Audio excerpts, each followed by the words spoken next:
आज आईएमएफ की टीम ने अदालत का चक्कर लगाया। चीफ जस्टिस से उनकी मुलाकात हुई। चीफ जस्टिस ने मुलाकात के बाद सुप्रीम कोर्ट की तरफ से जो एलामिया भेजा, उसके अंदर ये वाज़ेह अंदाज से लिखा हुआ है कि अमूमन अदालत इस किस्म के मिशंस के साथ रब्ता नहीं करती, लेकिन चूँकि फाइनेंस डिवीज़न की तरफ से, मिनिस्ट्री की तरफ से ये कहा गया था तो हम आपसे बात कर लेते हैं। और उसके बाद बताया गया कि किस तरीके से केसेस लगाने के अमल से लेकर जजेस के एहतसाब से लेकर स्पीडी जस्टिस तक मामलात तय हो रहे हैं। और ये भी कहा गया कि अगर आप तजावीज़ देना चाहें तो दें। ये जो मिशन है ये सिर्फ सुप्रीम कोर्ट या अदालतों के मामलात पर नहीं जा रहा, ये पाकिस्तान के अंदर अच्छी हुकूमत करने की जितनी मशीनरी है उसके हर हिस्से से ये रब्ता कर रहा है। वो एफपीआर के मामलात को भी देखना चाह रहा है, वो सेहत के मामलात को भी देखना चाह रहा है, बिलवास्ता तौर पर वो ब्यूरोक्रेट से मिलना चाह रहा है, ब्यूरोक्रेट्स के असासों की बात कर रहा है। तो ये मिशन जो है एक गैर मामूली कैफियत इख्तियार कर चुका है। पाकिस्तान पीपल्स पार्टी के नुमाइंदा लोगों ने इसके ऊपर एतराज़ किया है। रज़ा रब्बानी साहब ने कहा है कि ये हमारी सॉवरेनिटी की ब्रीच है, तो इस मिशन को चलता करें। इस पर भी बात करेंगे और उमूमी तौर पर जो मंजरनामा सियासी बन रहा है उसको भी ज़ेर बहस लाएंगे। पाकिस्तान तहरीक इंसाफ का जो एतराज़ है जजेस की ट्रांसफ़र्स के ऊपर अपनी जगह जारी है, लेकिन यही पाकिस्तान तहरीक इंसाफ के जो नुमाइंदगान हैं वो एक ऐसे जज के ऊपर जिसके ऊपर एतराज़ करते हैं उनके सामने आज जिन्होंने प्रेजेंटेशन भी दी, अपने आप को प्लीड किया अपना केस। चीफ इलेक्शन कमिश्नर का मामला भी ऐसा ही है। इमरान खान ने अपने एक्स अकाउंट से शदीद तनकीद का उनको निशाना बनाया, लेकिन आज जो केस है फ़ंड्स का उसके अंदर इनके वकला उनके सामने भी पेश हुए। तो ये मुतज़ाद किस्म की बज़ाहिर जो बातें हैं इसको भी ज़ेर बहस लाएंगे। हम इसी प्रोग्राम के एक और हिस्से में वकला की तकसीम का जिक्र करेंगे। हमारे पास उस हिस्से में मियां रऊफ़ फ़ताह साहब मौजूद होंगे, सदर सुप्रीम कोर्ट बार एसोसिएशन, और रियासत अली आज़ाद साहब, सदर इस्लामाबाद हाई कोर्ट। इस वक्त हमारे पास मौजूद हैं आला ज़रक़यानी साहब, मुस्लिम लीग नवाज़ के सीनियर लीडर। आपका बहुत शुक्रिया, उन्होंने ज्वाइन किया आपने। सुहेल रशीद साहब, नुमाइंदा समा टीवी, अदालती मामलात को बड़े करीब से देख रहे हैं, आपका भी शुक्रिया। हमारे पास राना आतिफ साहब, पाकिस्तान तहरीक इंसाफ के लीडर, आपका भी बहुत शुक्रिया। और शकील अहमद, नुमाइंदा समा टीवी, जो मईशत को देखते हैं, इनकी बीट है।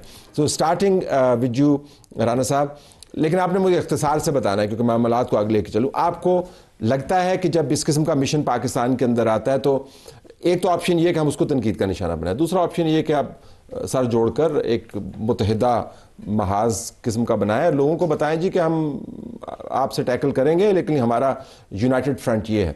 लेकिन वो तो एक ऐसे माहौल में आ रहे हैं कि जब आप एहतजाज कर रहे हैं, जज ख़त लिख रहे हैं, वकील सड़कों पे हैं। सो ये मंजरनामा आपको कैसा लगता है? आपको दिल को तसल्ली देता है क्योंकि आप तो एहतजाज चाहेंगे कि हुकूमत गिरे? बिस्मिल्लाहिर्रहमानिर्रहीम। देखिए, ये पहला IMF प्रोग्राम नहीं है जो पाकिस्तान जिसमें गया है। इससे पहले भी IMF के प्रोग्राम, एक प्रोग्राम हमारे दौर में भी हुआ था। देखिए, उसमें मसला ये कि ये जो जुरिस्डिक्शन है IMF की, ये इस हुकूमत की मैं तो नालायकी और नाअहली है कि जितनी IMF की जुरिस्डिक्शन इन्होंने फैला दी है, जुडिशरी से लेके, जैसे आपने अपने इब्तिदाइये में कहा कि ब्यूरोक्रेसी के रिफॉर्म्स। देखिए, ये तो एक हुकूमत को देखें, हुकूमत वक्त होती है, हुकूमत वक्त ने करटेल करना होता है, ये बताना होता है कि हमारे अंदरूनी मामलात के। देखिए, वो हुकूमत की परमिशन के बगैर, इजाज़त के बगैर तो IMF का मिशन यहाँ लैंड नहीं कर गया और सुप्रीम कोर्ट के जजेस से तो नहीं मिल रहा। ऑब्वियसली ये एक पार्ट ऑफ द एग्रीमेंट है जो इसमें मिल रहा है। जैसे आपने कहा वो ब्यूरोक्रेसी से भी मिलेंगे, वो हमारी गवर्नेंस को भी करेंगे। ये तो एक न्यू कॉलोनियलिज्म हम तो देख रहे हैं, कॉलोनियल के देखें कि वो जैसे वॉइसरा है और वो देख रहे हैं। और बदकिस्मती से ये हम क्या, जो आपने बात कह रहे हैं तो बड़ी अच्छी है, लेकिन ये हुकूमत ने बिल्कुल सरेंडर किया हुआ है। देखें, बारहा प्राइम मिनिस्टर कह चुके हैं शहबाज शरीफ कि देखें जी, मैं ये करना तो चाहता हूँ लेकिन IMF ने हमारे हाथ बांधे हुए, मैं ये भी करना चाहता हूँ, IMF ने हमारे हाथ बांधे हुए। जब आप इस किस्म के एग्रीमेंट करेंगे, जब आप इस किस्म की माशी पॉलिसी चलाएंगे, जब आप पार्लियामान में आपकी जमात समेत जो दूसरी जमातें हैं, क्या उनको इसमें एतमाद में लिया गया? आपको पता था इस किस्म का मिशन? बिल्कुल नहीं जी, आपके लिए खबर फोड़ी सहाफियों ने? बिल्कुल, हमारी कोई डिस्कशन नहीं। देखें, पार्लियामान में तो कोई डिस्कशन, देखें वो तो एक लंबी बहस हो जाएगी, कोई ऐसी चीज नहीं थी, सामने नहीं आया। कोई मैं आपके पास आता हूं इसका पॉइंट ऑफ व्यू लेने के लिए। Shakeel, you have a point, go ahead. तो साहब, ये ऐसा नहीं कि ऑल ऑफ सडन ये डेलीगेशन पाकिस्तान आ गया मिशन। ये 2024 में अक्टूबर में एग्रीमेंट जो साइन हुआ था उसमें PTI ने साइन किए थे। तो फेडरल गवर्नमेंट, प्रोविंशियल गवर्नमेंट जो है पार्ट ऑफ एग्रीमेंट हैं, और इनको पता था, जो अपना अक्टूबर में रिपोर्ट आई थी उसके अंदर मेंशन था कि ये असेसमेंट होनी है। तो डेलीगेशन स्केड्यूल के मुताबिक आ गया। मैंने उस वक्त भी रिपोर्ट किया था कि जुलाई में ये अपना मिशन जो है रिपोर्ट पेश करेगा। तो वो अपने स्केड्यूल के मुताबिक आए, ऑल ऑफ सडन नहीं है। ये ज़रूर है कि इस दफ़ा थोड़ा सा सरप्राइज़ है कि सुप्रीम कोर्ट की तरफ मामला चला गया, जजेस की तरफ चला गया। जो एरिया ऑफ एक्टिविटी है वो सरप्राइजिंग है, लेकिन उनका आना सरप्राइज नहीं है। ये स्केड्यूल है। Note this point, go ahead. इस बात से कहता नजर कि आपने साइन किया, ये अच्छा नहीं लगता। ये सारी दुनिया में उनके मिशंस हैं। पाकिस्तान कभी जुडिशरी के साथ जा रहे हैं, कभी बुकला से मिल रहे हैं, सिविल सोसाइटी से मिल रहे हैं, अच्छा नहीं लगता ये। बिस्मिल्लाह साहब, thank you for having me on the show. देखिए, दो बातें जी। सबसे पहले तो जिस तरह शकील साहब अभी कह रहे थे, ये कोई number one, this is not a surprise. अगर पीटीआई और उनके लोग स्टैंडिंग कमेटीज़ में और कौमी असम्बली के फ्लोर पे तमाशा और एक करप्ट और चोर इंसान की रिहाई के नारे लगाने के अलावा कोई कंस्ट्रक्टिव काम करें, तो वो ये पढ़ सकते थे कि जो रिपोर्ट IMF के से मुआहदा जो हुआ है, जो पब्लिश्ड है वेबसाइट पे है, ये उधर ये देख सकते थे कि स्ट्रक्चरल बेंचमार्क पहले से मौजूद था। और वो बेंचमार्क है क्या? वो ये है कि इस एक बेंचमार्क ये है कि governance and corruption diagnostic assessment की एक रिपोर्ट जुलाई 2025 तक पब्लिश की जाएगी, और उसके लिए एक मिशन आके focus solely on corruption vulnerabilities के ऊपर दीगर स्टेक होल्डर्स से बातचीत करेगा, जिसमें कोई अचंभे की बात नहीं है। जुलाई तक ये रिपोर्ट पब्लिश हो जाएगी। It is one of the many benchmarks that has been agreed in the IMF programme. तो I don't think there is any harm. और भी इदारे आते हैं। शकील ने ये भी बात की, कथा कलाम शकील ने ये भी बात की कि ये सरप्राइजिंग है कि एक्सपेंस उनका क्या है। चलें, हम उसके ऊपर एतराज़ कर सकते हैं कि किसने किस वक्त क्या क्या, लेकिन वाकईतन मतलब वो हर जगह घुसे हुए हैं। ये तो आप ही ने इजाजत दी होगी ना। देखिए, टू द एक्सटेंट ऑफ, देखिए बाकी जो आपके फाइनेंशियल टारगेट्स हैं उसकी हद तक तो आपके वफाक और सूबों के साथ एक कमिटमेंट्स हुई हैं। ये एक to the extent of an assessment report on corruption and diagnostics, उसके हवाले से एक कंसल्टेशन ये कर रहे हैं। इस तरह और भी मल्टीलैटरल इदारे करते हैं। I don't think there is any major news है। PTI can try to make news out of it, there is no major. लेकिन मेरे ख्याल चीफ जस्टिस साहब के लिए भी न्यूज़ थी जब वो एलामिये के अंदर ये लिखते हैं कि हम अमूमन ऐसे मामलात नहीं टेकअप करते, लेकिन चूंकि हमें कहा गया तो मुझे यूं लगा कि शायद उनको भी ज़रा देर से पता चला। जी ऐसा ही है। देखें, जुडिशल साइड पे इस मामले को वेलकम तो उनको किया डेलीगेशन को, लेकिन सोवेनियर वगैरह भी दे दिया, गुड टेस्ट में नहीं लिया गया। उसके मैं आपको वजह बताता हूँ सर कि 11:30 से 12:30 बजे तक ये मुलाकात थी, और जैसे ही मुलाकात ख़त्म हुई हम सहाफ़ियों को मैसेज आ गया चीफ जस्टिस साहब के ऑफिस की जानिब से कि आपसे फौरी मिलना चाहते हैं।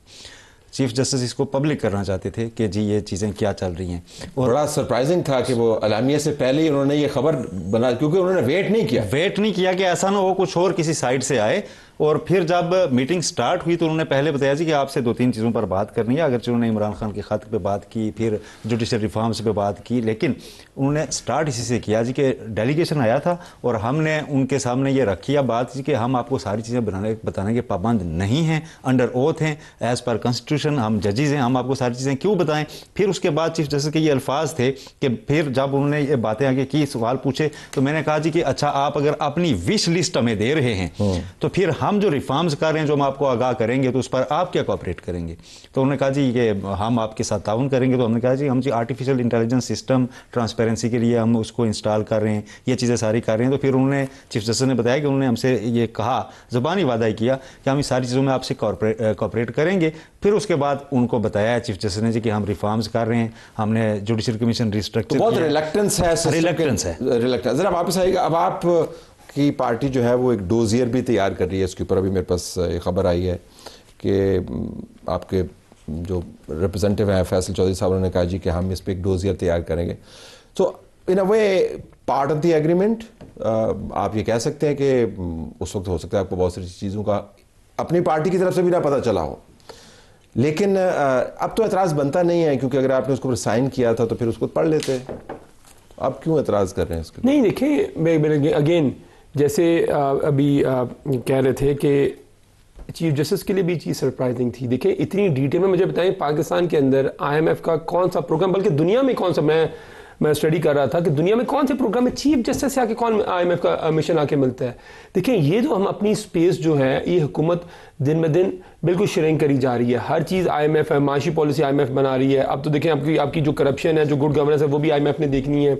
आपकी जो जुडिशल रिफॉर्म्स है वो भी IMF ने देखनी है। तो बाकी चाहत से उनके पास जाया करते थे। नहीं देखिए, जाना एक और चीज़ है कि मैंने कहा ये मेरा 13वां या 14वां प्रोग्राम है, आई एम नॉट श्योर ये 13वां या 14वां प्रोग्राम है, लेकिन आज तक 24वां।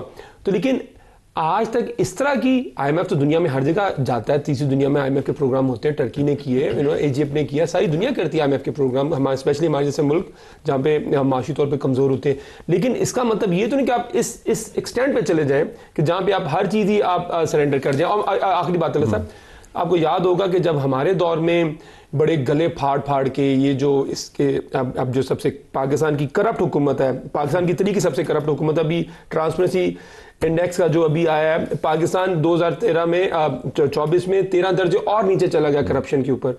तो अभी ये बात कर रहे थे, तो सबसे ज़्यादा तरीके जो करप्शन के रिकॉर्ड हैं वो नून लीग ने तोड़े हुए हैं और इनके जो एलाइज है उन्होंने तोड़े हुए हैं। तो करप्शन के लेक्चर किसी और को दें, ये करप्शन के बारे में हमें ना ये बात करें। अच्छा, एक तो एमनेस्टी इंटरनेशनल की रिपोर्ट आई है, वो 2 दर्जे पाकिस्तान तनज़ील का शिकार हुआ है, 135वें नंबर पे आ गया पाकिस्तान 180 कंट्रीज़ में से। दूसरा ये है सर कि तलत साहब, जो मुख्तलिफ पोलिटिकल गवर्नमेंट्स हैं, हमारी पोलिटिकल एलीट है, उन्होंने अपनी ग्राउंड लूज़ की है।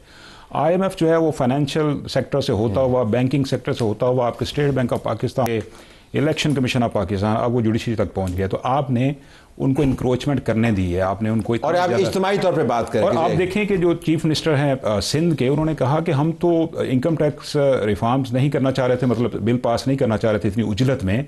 हमें फेडरल गवर्नमेंट ने कहा कि अगर आप नहीं करेंगे तो IMF का डेलीगेशन नहीं आएगा, मिशन नहीं आएगा, पाकिस्तान नंबर 1। नंबर 2, पाकिस्तान दोबारा डिफ़ॉल्ट की तरफ जा सकता है। तो उन्होंने भी मजबूरी में इनकम टैक्स बिल पास किया असेंबली में।